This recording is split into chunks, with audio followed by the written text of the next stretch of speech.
So this is the talk. This is Advanced Physical Security, Beyond Dumpster Diving and Social Engineering, or Screw the Firewall and the Secretary too, which is the alternate title that didn't make it into the program. Now, this talk is predicated on the idea that what can we do if all we care about is the information at the end of the rainbow? What happens if we don't care about looking like Lee Taxros to our friends? What happens if we don't care about breaking the law? What happens if all we want is the information and we don't care how we get it? Now, first a bit about myself. I'm a member of TOOL, which is the Open Organization of Lockpickers. You may have already guessed this by my t-shirt. If you come up to the Lockpick Village, we will happily teach you how to pick locks. It should be open at some point. I don't know if it's open right now because we're probably at this talk. I'm a student at the Massachusetts Institute of Technology, or as the Boston Herald has called it, the Massachusetts Institute of Terrorism. Now, I'm a comparative media studies major, which has nothing to do with any of all this, so I can't lay claim to any kind of academic credential. In fact, most of the time I'm one of these. You've probably already guessed by my taking pictures of the audience obsessively. This generally doesn't overlap with security, except when I do portraits like this one, or perhaps shoot one of these. And I do a whole lot of lock photography because, well, I'm a lock guy. In fact, if you want to look at lock porn, just go to ericschmiedl.com/locks. I have a whole lot of lock pictures up there for your enjoyment. Now, the reason you actually came here was not to hear me talk about myself. It was to hear about the talk. And the reason I started thinking about doing this talk is the realization that hacking is becoming more commercialized, not because people are getting hired to protect systems, but because information thieves have figured out that information often obtained through hacking is this great way to make money.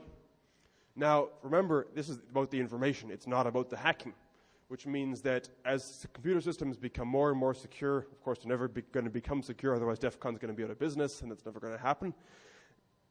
As the computer systems become more and more secure, there's greater and greater incentive to get the information by any means necessary, which means doing whatever it takes, which does not necessarily mean hacking. This means that we can take advantage of the fact that you and everybody else around you are the weakest link. Social engineering people love to drive this point home with cool demos at Hope and the social engineering talk, which I'm sure you guys all went to. But in reality, the problem with social engineering is that, well, you have to lie, and you have to lie convincingly, and not everybody's going to believe your lies. So what happens when social engineering doesn't work? Well, if social engineering doesn't work and you can't get someone inside the organization to tell you the information because they believe you to be somebody you aren't, you might as well pretend to be somebody you aren't and get them to formally become a spy for you by recruiting them as a spy. Now, half of you guys are thinking, great, awesome idea, really cool. I'm going to go recruit spies in all the cool companies and get all their cool data. And the other half are thinking, well, great idea, but not a lot of people like to spy. And the solution to this is the process of recruiting spies. It's been formalized over many decades by many intelligence agencies, and it basically boils down to subtly, as James Jesus Angleton, CIA counterintelligence director, at one point so elegantly put it, subtly entrapping them in this web of irresistible compromises, so that while they start out not realizing that they're a spy, by the end they know they're a spy and they realize they don't really have much choice in the matter. Actually recruiting them as a spy is a 5-step process with the 6th step added in for the /trolls. And first of all, you want to spot the potential recruit, figure out who your target is.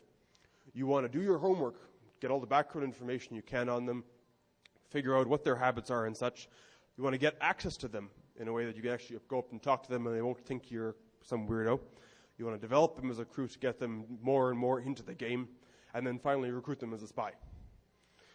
Now, what you're looking for in many cases, in all cases in fact, is either somebody who has access to the information that you want, or someone who can get you access to the people who have themselves access to the information that you want. These are called access agents. You also want to make sure that the people that you're looking at recruiting aren't counter spies who are going to either feed you with false information or send the cops.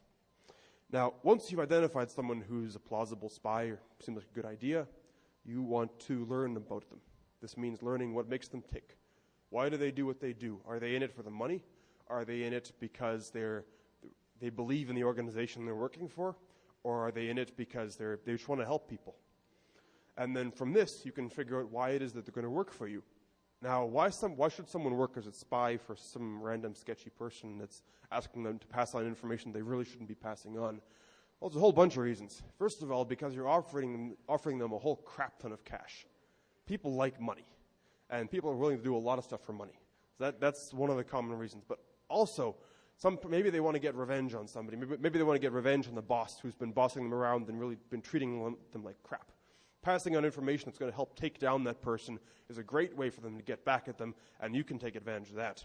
Maybe they want to get revenge on their government. Maybe they're really dissatisfied with the political system that they work in, or maybe they're dissatisfied with the company they're part of. If they work for Walmart, well, maybe they don't like Walmart very much, and you can take advantage of this fact.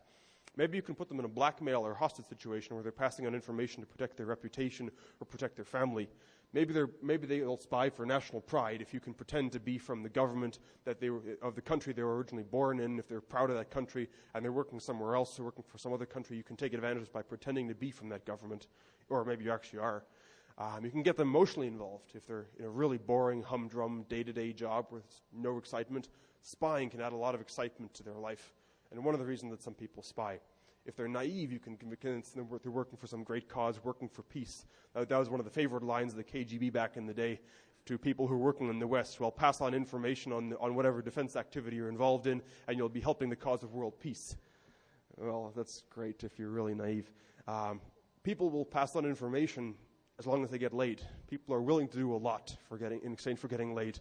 And passing on information is one of these things. And, of course, ideology. Again, the KGB loved this.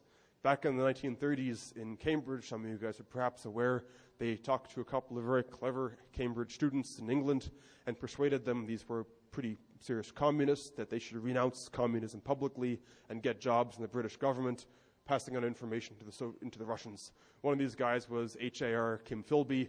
John Cairncross, some of these other people caused an enormous amount of damage because they were incredibly effective and they were just working because they believed that communism really was the answer. Now, the other kind of agent you might want to recruit is an access agent. This is somebody who can get you access to somebody who can pass on information that you want. This means that somebody who has connection to the target group, perhaps, hopefully they work for the same company, the same organization, but perhaps they just hang out at the same bar, member of the same club, but could just be a prostitute, a high-class call girl who you're paying a lot of money to pretend that there's some kind of something going on that really isn't, or make an introduction. The job of this access agent is to figure out for you who has access to the information you want. This oftentimes isn't public information. The job of an access agent could be to make an introduction. Perhaps you want to be pretending to be from some government and you want them to introduce you as if you're from that government, as if you're actually a secret agent when you're really some random hacker. Or it could just be to have sex. Because let's face it, people trust people they have sex with. And this has been taken advantage of many, many times. Everybody knows how this works, but few people know the actual details. And how the KGB would do it, for example, if a Western businessman was visiting Soviet Russia, and the KGB knew that this guy had access to information they wanted. Perhaps he might run into some very cute, pretty girl at a bar, and they would start talking, and one thing would lead to another. They would go back to her room, her apartment, or some hotel room, and they would have sex, maybe a couple of times, and then the Western businessman would go back home. And a few weeks later, he'd get a distraught letter from this girl being like, "Oh my God, I'm pregnant. If my father finds out about this, he's going to kill me, literally kill me, string me up and hang me kind of deal. They're Russians, they're really brutal. You got to help me. I'm in deep shit. I'm going to lose my job. My life's going to hell. You're responsible for this. You got to help me." And by the way, my friend, normally abortions are totally legal in Soviet Russia, but I've got this friend, he's with the KGB, he's got connections, he can get me an abortion, but he needs a reason to do this, so can you please just give him something, a little bit, so he can go to his boss and get them to give me an abortion? Well, sometimes this was a nice, upstanding, honest businessman who would happily give a little bit of information to rescue his one-time Soviet girlfriend. If he wasn't, well, that hotel room, that apartment happened to be set up by the KGB with video cameras and microphones to make some very, very nice home movies that the KGB would then hold over the businessman and threaten to expose to his wife, which could be very persuasive. Unfortunately, this only really worked one time, maybe twice. And the East Germans were a bit more clever than the KGB, and they realized that a long-term emotional relationship with the target could get a whole lot more useful intelligence than a quick encounter.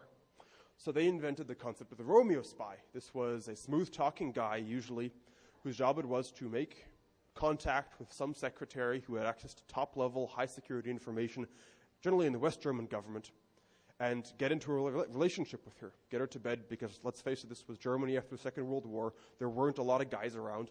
A lot of these secretaries were very lonely, and so some nice-looking guy who seemed pretty cool, well, they started dating them, and in many cases they got married. And so for decades and decades and decades, these secretaries would either be passing on a bit of information to their husband that they thought was totally innocuous because, well, it's their boyfriend or their husband, or perhaps even the romantic interest was able to recruit them formally to spy for the Soviet Union.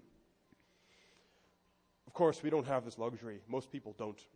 So how generally recruitment works in the world of espionage, if you're not talking about sex, is two ways. There is the nice way, and there's the mean way. The nice way is you get to know them, establish some kind of friendship, and over the course of the friendship, you ask for some kind of innocent or innocuous favor that you then reward generously, generally with lots and lots of cash.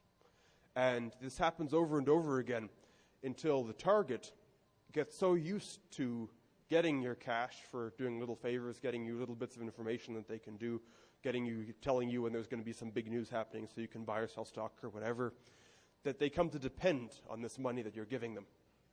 And the more they come to depend on this money that you're giving them, the more you can ask for, until finally you ask them for something that's over the line.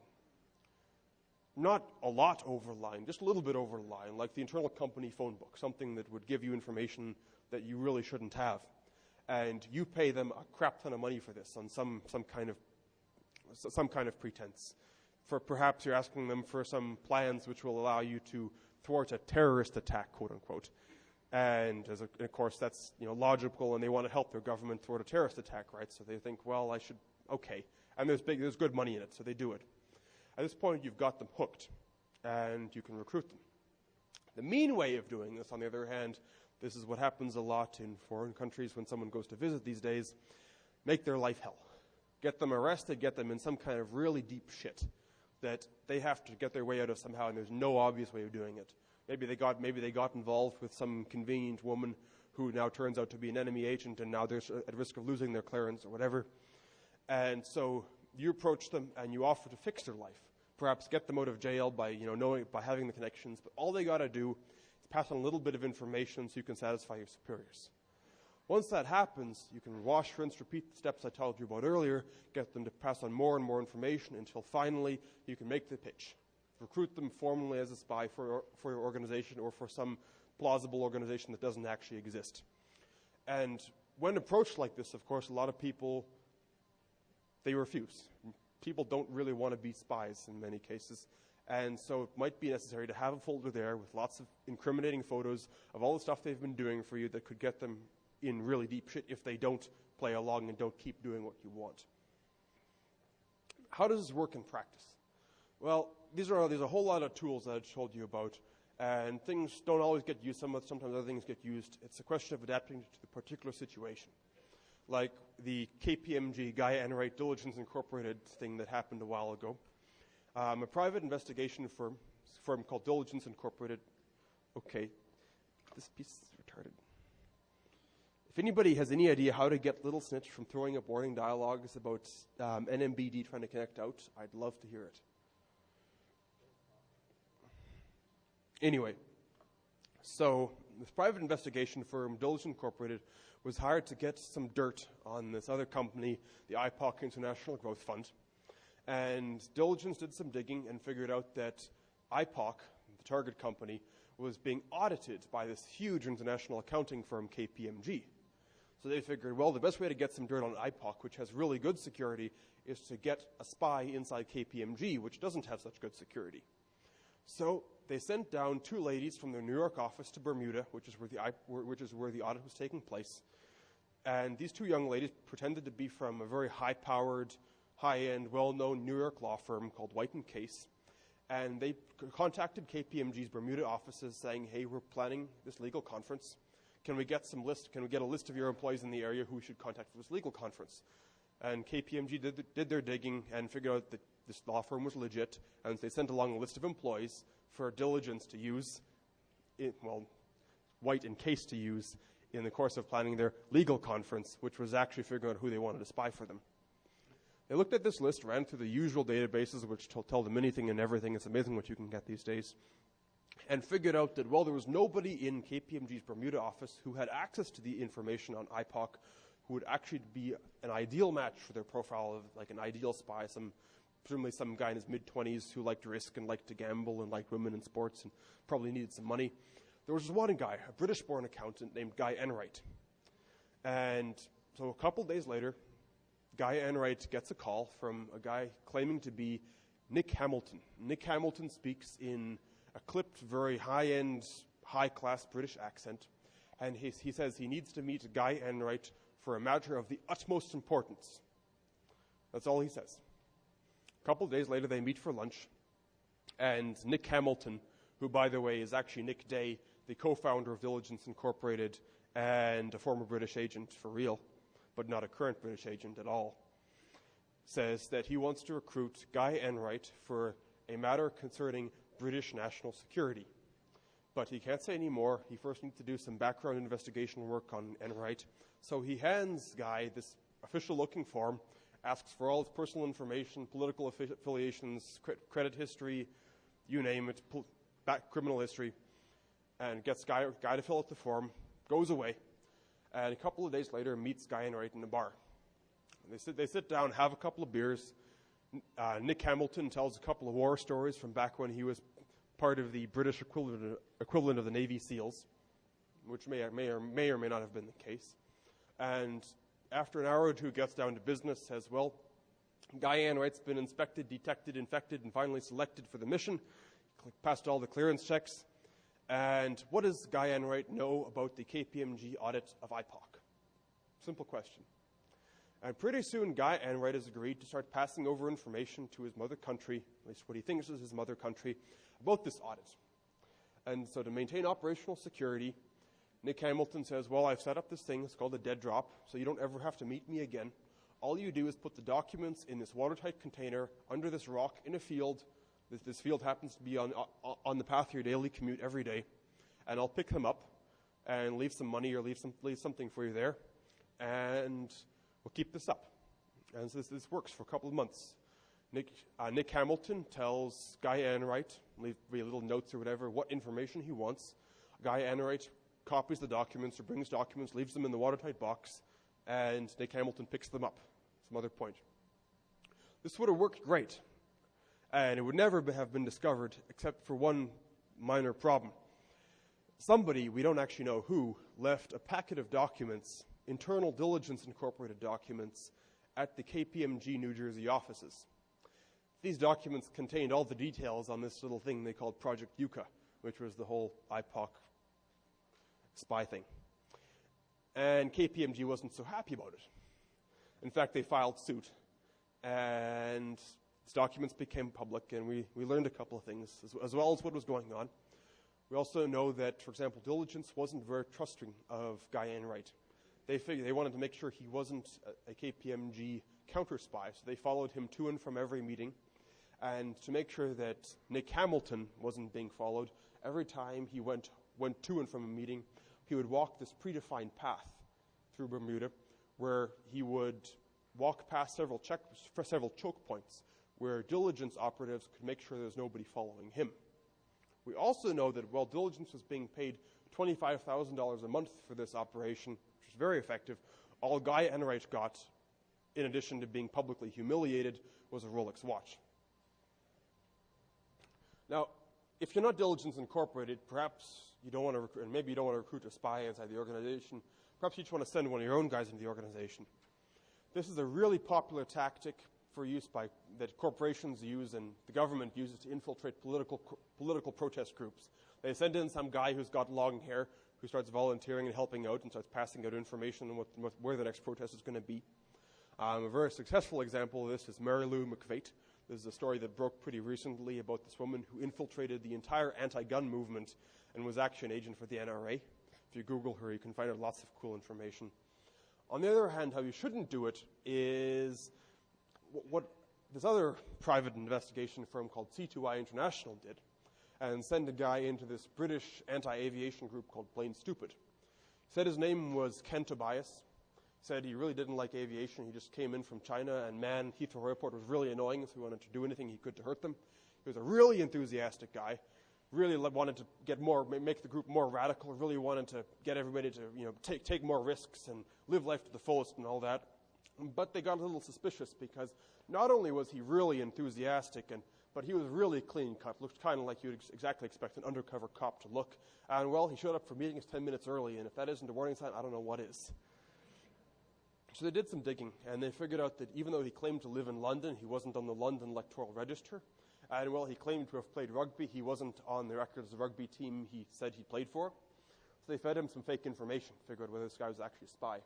And pretty soon, the exact tactics that they'd said they were going to use in this protest against airports were distributed to all the British airport security checkpoints as things to watch out for.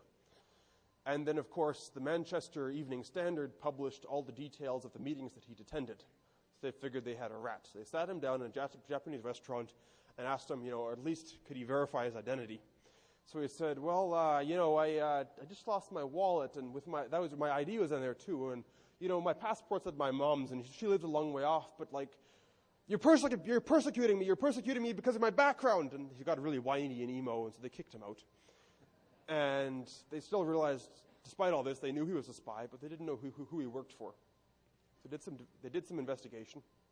They took a picture of him at a protest, and since he said he'd gone to Oxford, they gave the picture to some guy they knew at Oxford who recognized him as Toby Kendall, a completely different person whose name they Googled, which brought up a Bebo page.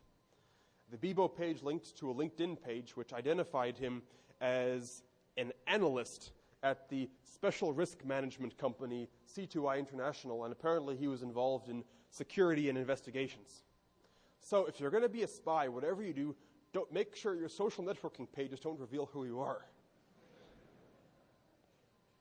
Other thing you can do is get a job as a temporary employee. The classic example of this is construction workers who are pretty transient to begin with. And a construction worker on the night shift, filling his lunch box with a couple of radio transmitters and a whole bunch of microphones, can work pretty much unsupervised, doing whatever the heck he wants, which makes for a night shift full of a whole lot of fun. If you want to get physical access to the facility, well, there's a couple things you can do. First of all, people are pretty polite. Even if it's a secure door, chances are they're going to hold the door open for somebody who looks legit. So you can take advantage of this. If this is a building which is protected by photo IDs are notoriously vulnerable. In fact, there was a case some time ago where the guy in charge of physical security at a military base, which used only guards checking photo IDs as their security, figured he'd test his own base security. So he called up a couple of friends of his who worked in military intelligence, told them, hey guys, I'll buy you a whole night of beers if you pick up these badges I've had made up for you, and all you got to do is get into work every day for 2 solid weeks and not get found out. Well, these special badges replaced the photo ID picture on the badge with that of your average African baboon. And not only did this guy have to buy a whole night of beers for these guys because they got in for 2 solid weeks, these badges weren't discovered for 2 solid months. And the only reason they were discovered is because the guard was Butterfingers and dropped one of the badges. And when he bent down to pick it up, he finally took a look at the picture and said, hey, we've got a problem here. Now, if it's a secure door, there's this thing called the request to exit sensor. In theory, this is designed to allow people who are leaving a facility to open the door because it automatically unlocks the door when the motion detector gets set off. In reality, this is a great way for an attacker to get in and save the attacker the trouble of picking the lock, because all he has to do is inflate a balloon under the door tied to a rope, let it float up and wave it around until the motion sensor goes off and the door unlocks for him. Depending on the door mechanism, you can bypass in a wide variety of ways that don't involve lockpicking. You can slide, Lloyd, or card the door. You've seen this in movies, James Bond doing this. In many cases, the lock has this thing called the dead latch, and my laser pointer doesn't work, but you can see the arrow. The dead latch is designed to prevent you from sticking a card in the jamb and pushing back the latch. Unfortunately, not only are not all lock sets equipped with this feature, but many strike plates were installed by incompetent locksmiths who installed the wrong kind of strike plate, which means the dead latch doesn't work and you can still card the door. Some lock sets, of course, you can go into the keyway, not pick the lock, but instead stick a wire into the right place and trip the latch because it's accessible from the back of the keyway and open the lock. And this is the Adams right bypass, for example, some photos. The idea is that the wire goes back in and just literally flips the bolt back and the lock and the door opens. In many cases, electronic locks have a lot of vulnerabilities. There's plenty of talks on this. This, for example, is a scramble keypad. It's highly secure because the keys change every time you enter the combination, so you never know what key was pressed if you were, say, watching with a camera. On the other hand, some keypads aren't quite so secure. For example, you can take some highlighter, which the highlighter ink stays pretty tacky for a long time. It also isn't visible in normal light. So if you light it up under UV, you can see the ink getting tracked from key to key and figure out what the combination is. Of course, sometimes you don't even need highlighter because, say, with fingerprint sensors, you can sometimes just breathe on the sensor and the condensation will cause the fingerprint to register to the electronics. Now, I'm not deep into alarms, so I'm not going to talk about lockpicking, but if you go up to Lockpicking Village, we will help you teach you how to do this. There is one thing I do want to mention on a side note is master key systems. Well, if you get access to one of the keys in a master key system, this could be the key to the bathroom in a skyscraper, which happens to be on the same master key system as the rest of the locks in the skyscraper. You can then take an impression of this key or decode the key, and assuming you can get blanks or make keys out of credit cards, as Mark Tobias showed us, you can then make 7 different keys, or 6 different keys, or 5 different keys, depending on how many different pins are in the lock. Go back to the skyscraper, and then over the course of trying all the different keys, cutting them down in a certain way, derive the master key, which will allow you to open every lock in the whole building, and all you needed was the bathroom key, which you got by asking the receptionist. One thing you shouldn't do is tape over the locks in the building, hoping that you can get in at the end of the day. This is how the Watergate burglars were caught. Former CIA guy who really should have known better, his name was James McCord. He put duct tape on the stairwell locks leading out of the Watergate building, the idea being that everybody could come back in, the whole bugging team could come back in at the end of the day and bug the offices without having to pick the locks, which were apparently somewhat of a bitch.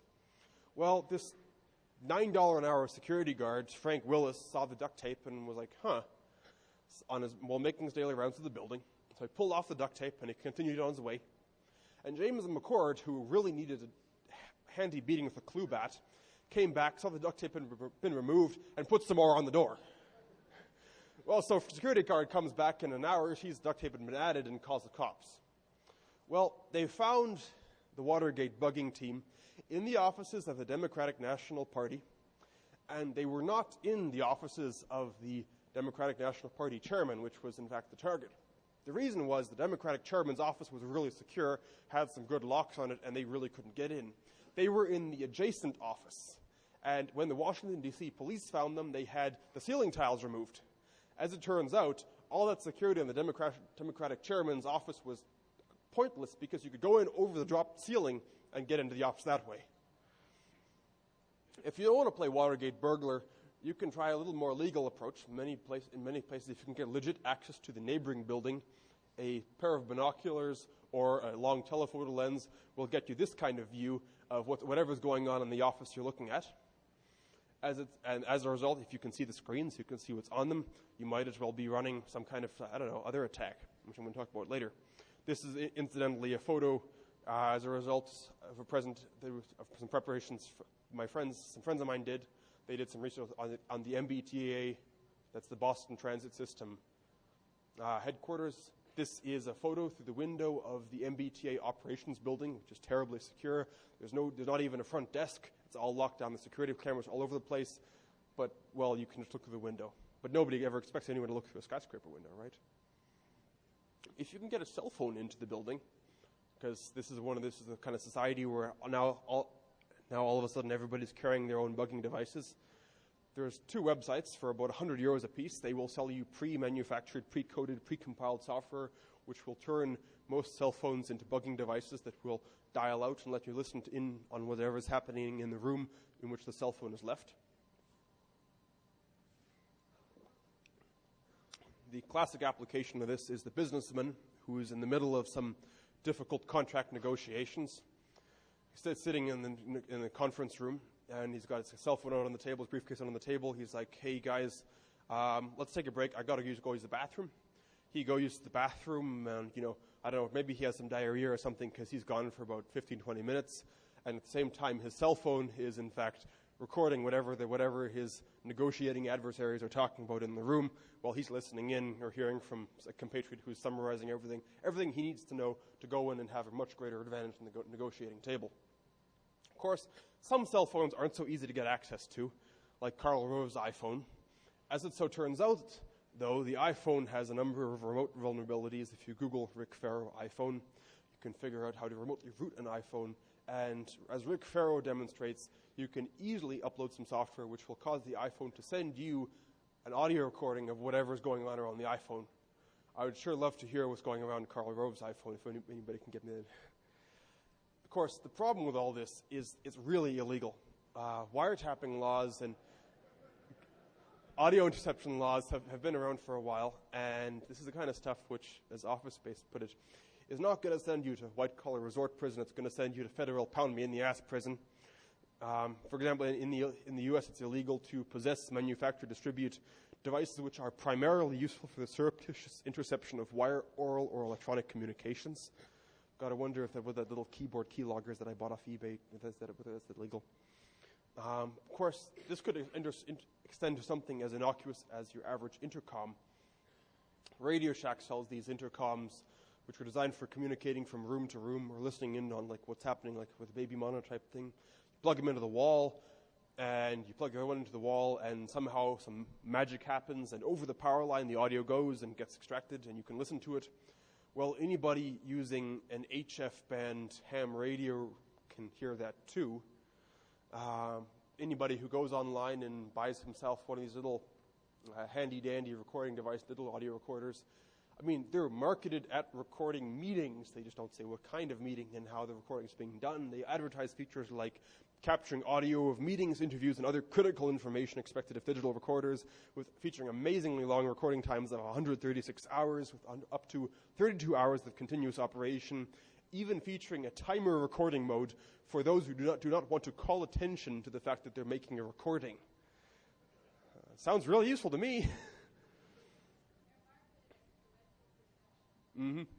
Parental protection, yeah, there you go. Of course, your voicemail, even if you don't want to drop in with a recorder, is kind of vulnerable sometimes.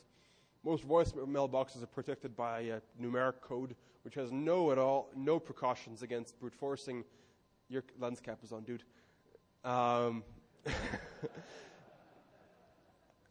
Yeah, I'm a photographer. I can't. No protections against brute forcing, and think what kind of messages people are leaving on your voicemail and what those messages are going to say about you. Speaking of things that give the adversary more information than you might have desired, if you want to get information on this top secret presentation the CEO is giving perhaps the board of directors, and you know it's going to be held in a very secure room, and you know there's going to be a counter-surveillance sweep team going through looking for bugs, so you probably don't want to plant a bug. It would be awfully nice if you could get a bug on the CEO's person. This, of course, the problem with this is you've got to get access to the CEO's clothes, and that could be kind of a problem. So really, you'd much rather if the CEO just up and volunteered to carry in a bugging device for you, like one of these. This is your average conference body pack wireless microphone. And these things are so vulnerable to interception that the reason I'm walking around with a microphone up here on stage like Elvis Presley as opposed to carrying a little lavalier mic is because in the past people have started broadcasting on the frequency at DEF CON and giving their own talks over the presenter. Get a little more advanced if you like with Bluetooth, keyloggers, PBX, voice over IP. I'll talk about that a bit later. But when it comes down to it, these are the kind of attacks where really you end up parking a van out in front, one that hopefully doesn't look too suspicious, and looking at what comes out of the target facility, perhaps from a bug. You don't even have to plant a bug. There's this thing called Tempest. This was discovered back in the 80s. That's also known as Van Eck phreaking. This guy named Wim Van Eck discovered that your average CRT emanates the kind of information that all you need is a specially designed radio receiver, and you can reconstruct all the information on that CRT and watch as someone is typing in all the secret plans and whatever. Well, LCDs are a little bit more difficult to intercept like this, so great excuse to tell your boss to buy you that cinema display you've always wanted because it's immune to Tempest. at least in theory. On the other hand, there's other stuff that's going on in your average office, which is a little less secure, like, say, the Microsoft Optical Wireless 1000 and 2000 keyboards, which transmit on 27 megahertz, which means it'll go through lots and lots of buildings and obstructions like 900 megahertz won't. And they use an incredibly secure encryption technique called XOR. And as it turns out, they only use one of 256 possible keys. And this Swiss security research firm called DreamLab figured out that, well, not only can you intercept one keyboard, but if you have 3 separate keyboards next to each other, you can filter them all by keyboard, and on your screen watch the 3 different keyboards being used simultaneously or more. Of course, Bluetooth isn't really safe either. This is a quick shortcut link to a Bluetooth paper talking about the fine art of causing Bluetooth connections to be interrupted, causing the repairing process to happen, at which point you can snarf some keys and get some interesting information. This is a little bit beyond the scope of this talk, so I'll leave it up to you and your research skills. Phone taps, classic example, everybody knows. I'm hearing clicks on my phone, therefore they're tapping my phone. Well, these days phone taps are probably a little more sophisticated, unless there's actually a guy sitting outside tapping into your phone box with a lineman's handset. Like, for example, Walmart, who not only did they configure their email system to look for any outgoing keywords which might suggest that one of their employees was communicating with a protest group or reporter, they set up their PBX to automatically intercept and record calls coming to and from the New York Times because they were looking for a leak. Well, this got public when they fired a guy named Bruce Gabbard. He told his story to the media, and Walmart wasn't so happy. You can do this too if you want. If you go online, you can get all sorts of hidden cameras and hidden microphones for a nominal fee.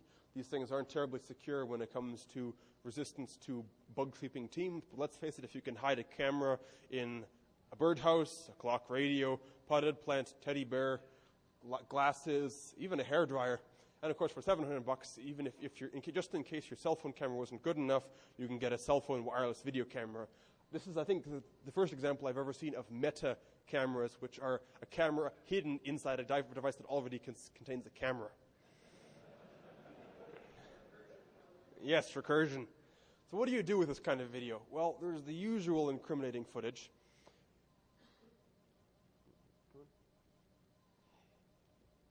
There we go. Like happened in Sandridge Elementary School. This is a case from which the principal here was videotaped from a hidden camera that was concealed in the ceiling of his camera. Getting tongue-tied. This is the principal that was videotaped by a hidden camera concealed in the heating duct above his office. It got some very interesting home movies that were held on to by this unknown party for a couple of months and then emailed out in DVD form to a couple of parents 5 days before the school board elections. This wreaked a lot of havoc, and the cops were called in, and they figured out that because there was no audio on the DVDs, they didn't fall under eavesdropping law, and so they couldn't actually open an investigation into who did this. But that's not all you can do with wireless video cameras. So I'll let you see one of the cooler applications of this from the experts. This is one of the TV shows I would actually watch if it ever got back on the air, called Tiger Team. On the way out, I planted a small wireless camera next to the alarm keypad so that we could watch it remotely from the hotel. And this is the alarm keypad, which controls the alarm system to a very high-end auto dealership. And this is what happened. You get to watch the thing, and for bonus points, can anybody guess where the camera was hidden? One more reason not to have lots of bling around your office. I mean, let's face it, you can hide a transmitter pretty much anywhere. There's a case a while ago involving Air France and the Concorde. This was back when the Concorde was still running. The French government's intelligence arm bugged the first-class seats in the Concorde, every single one of them, so they could listen to the conversations between businessmen who were flying to France to negotiate deals with French companies, and from this information, get something which would give an advantage to the French companies. Of course, you can hide a bug outside the room with lasers. Thanks to modern technology, you can bounce a laser off the window, take the reflected beam, read it with a $3 Radio Shack photocell, plug it into an audio amplifier, and listen to whatever was going on inside the room. It's been around for a long time. The spooks have been using it for ages. It was recently featured on hackaday.com. But NASA figured out that what if you use terahertz radio waves instead of a laser, you can listen to vibrations that are caused in metal objects in the room, like the laptop I'm talking to, in that it's in front of me, because the vibrations of the metal objects cause the beam to get modulated, and using a whole lot of DSP, you can listen to the vibrations in the metal object inside of the room, which means that the old trick of attaching a speaker to the window to defeat the laser bounce window listener no longer works. This, for your information, is patent number 20050220310. If you look it up online, you can make your very own. Of course, once you've got this bug inside the room, what do? As it turns out, you can reconstruct anything that's typed on a computer keyboard from a microphone in the room. This research, which was done by some researchers at UC Berkeley using a cheap $10 PC microphone, they figured out that not only can you read what the user is typing on their keyboard from the sound of the keys tapping, you don't even have to know what the heck it is they're typing in the first place, because you can use statistical analysis techniques developed originally for cryptography to determine, assuming you know they're typing English text, that a certain frequency of keys will happen in a certain way, and map the sound to key, and then get 90% of English text. 90% accuracy with English text. And once you have the system trained, you can then recognize, given 20 guesses, 90% of all 5-character passwords, 77% of all 8-character passwords, and 70% of 10-character passwords. Kind of a problem, especially when you can hijack a computer with a Trojan, start recording the microphone input on the computer, and then listen to all the keystrokes that are happening in the room. For example, the government is a big fan of the idea of segregating networks. This means you have a computer connected to the regular network for people to do their IAMing and MySpace stuff on. You have another computer connected to the top secret network, and the two are never connected. The idea being that anybody who accesses into the unsecured computer can't access the secure computer. Well, if the unsecured computer has a microphone on it, you can hear what anybody's typing into the secure computer in the same room, which is kind of a problem. So you might be interested in figuring out how to find a bug. This is called, in the industry, technical surveillance countermeasures, and generally involves hiring very high-priced experts to come in with some esoteric-looking equipment and sweep the room, making beeping noises, and hopefully find the bug. You may be tempted to do this yourself using Spy Shop bug finders. These things are universally crap. No, really. Don't even bother. The phone line analyzers they sell are totally useless. If you actually want to do this, you might start with this thing called a spectrum analyzer. About $20,000, $50,000, and it shows you on a display all the signals in the local area as a form of peaks. Where there's a signal, you see a peak. Where there isn't a signal, you don't see a peak. And you can therefore analyze what is there and what shouldn't be there by looking at what's going on in the room radio-wise. The cool thing about a spectrum analyzer is also spot things like frequency hopping or spread spectrum bugs, which you can't spot with your average Radio Shack scanner, because you'll see the little bit of extra radiation in that area. There are systems like Oscor, which are sold as like all-in-one TSCM tools for companies that want to do their own in-house stuff. Basically, they work by doing two different things. They will compare the local radio spectrum at some previous time to the radio spectrum whenever there's a secret meeting. The idea being that a bug which is turned off at night to save battery power will be turned back on during the secret meeting, and therefore you'll see that extra spike in the spectrum. And they'll also look at the spectrum and compare it to the local audio.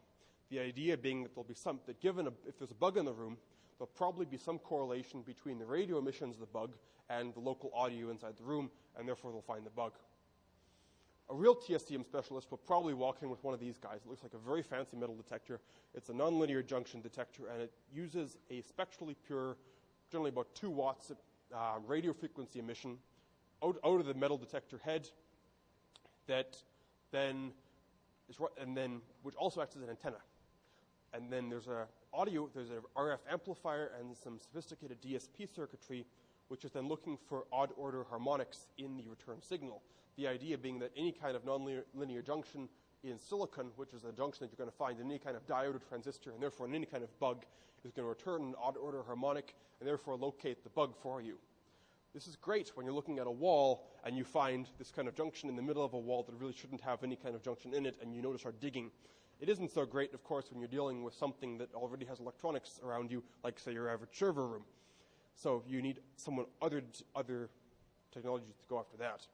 So it's one tool in the toolkit.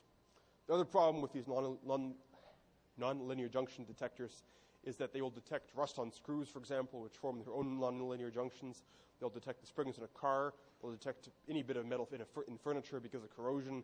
So false positives are kind of a big problem.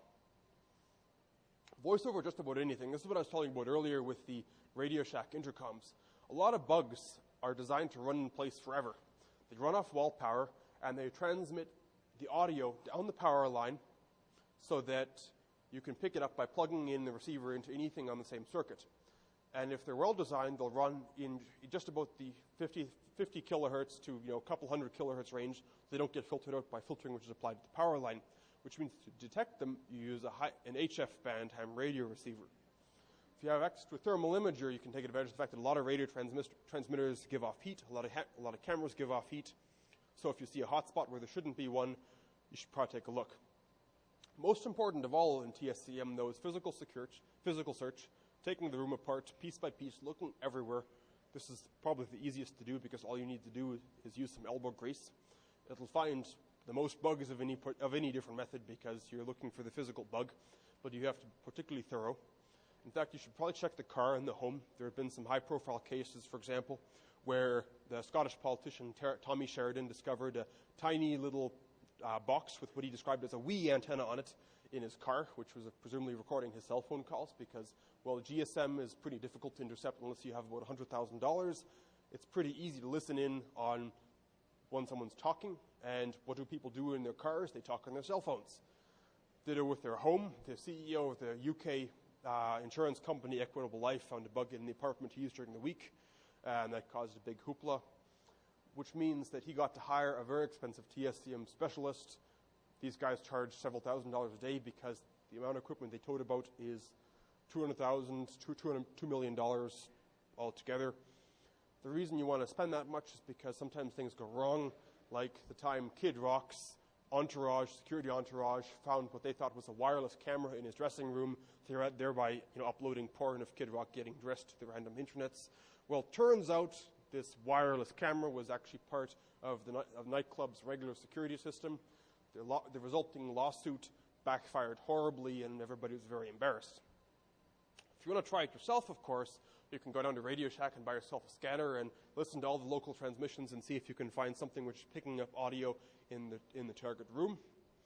This will, of course, only detect the most rudimentary bugs like the ones I showed you earlier, the bug in the hairdryer, bug in the birdhouse type deal, which, of course, is never going to be used against a high-value target like, say, the Porsche CEO who found a baby monitor under the sofa in his Ritz-Carlton hotel room.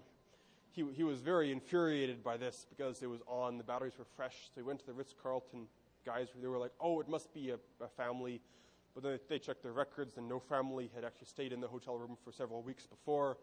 So some idiot was trying to bug the Porsche CEO with a baby monitor. That's all I've got for you right now, which is probably bringing a lot of relief to the DEF CON people who've been waving at me. If you have any questions, there's no microphone system, but you're welcome to come up and ask.